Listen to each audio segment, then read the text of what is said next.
કાજલ bulletin ન્યૂઝમાં આપનું હાર્દિક સ્વાગત છે અને હું છું આપની સાથે સાદિક કાજલવાલા।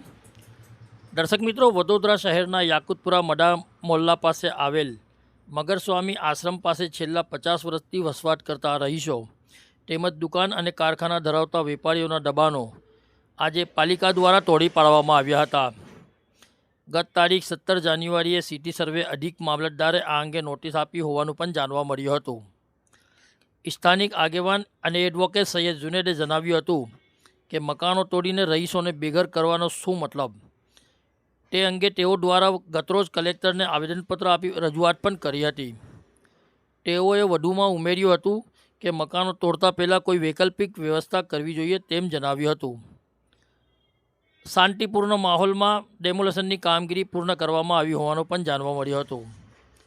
વડોદરાથી સાદિક કાજલવાલાનો ખાસ રિપોર્ટ। ભાઈ, આજે ડેમોલેશનની કામગીરી કરવામાં આવી રહી છે, આપે કલેક્ટરને રજૂઆત પણ કરી હતી, શું કહેશો? ગઈકાલે અમે કલેક્ટર સાહેબને રજૂઆત કરી હતી કે જે 39 મકાનોને નોટિસ આપવામાં આવી છે એમને કોઈ વૈકલ્પિક સુવિધા આપવામાં આવે, એમને મકાન આપવામાં આવે, એના પછી ડેમોલેશન કરવામાં આવે તો અમને કંઈ વાંધો નથી। કલેક્ટર સાહેબ અમને બાંયધરી આપેલી કે હું વેરિફિકેશન કરાવી લઉં છું અને આ બાબતે જાણકારી મેળવીને પ્રાંત અધિકારી સાહેબ સાથે વાત કરી લઉં છું।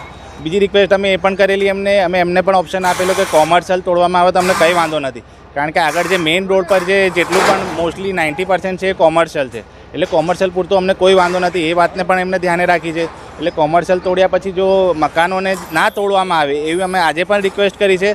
અને આ જેટલા પણ રહીશો છે એમાંથી 20 લોકો હાઈકોર્ટમાં ગયા છે, એમની 10:30 વાગે હિયરિંગ થયેલી છે અને બીજા 20 લોકોની 3 વાગે પિટિશન દાખલ થવાની છે, એટલે એના પૂરતો હાલ કોમર્શિયલ પૂરતું કામગીરી ડેમોલેશનની થઈ રહી છે। અમને આશા છે કે મકાનો તોડવામાં નહીં આવે એવો અમને સ્ટે મળશે।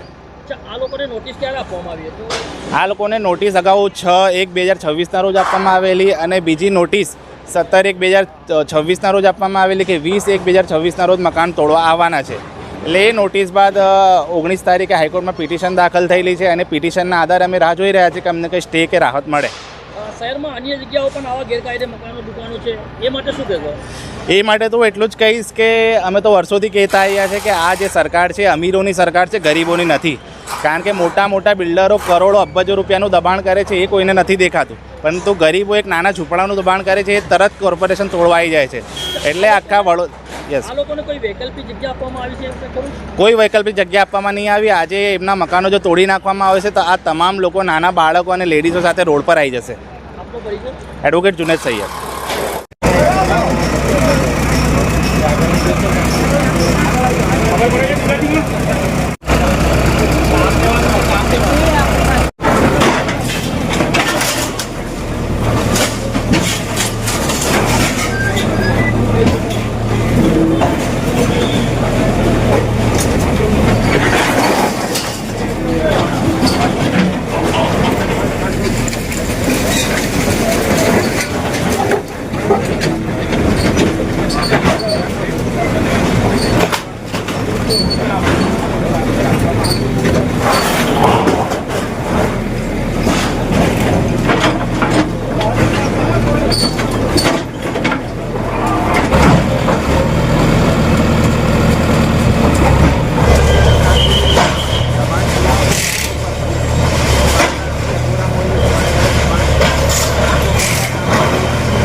इस वीडियो को लाइक करें, हमारे चैनल को सब्सक्राइब कर बेल आइकन जरूर प्रेस करें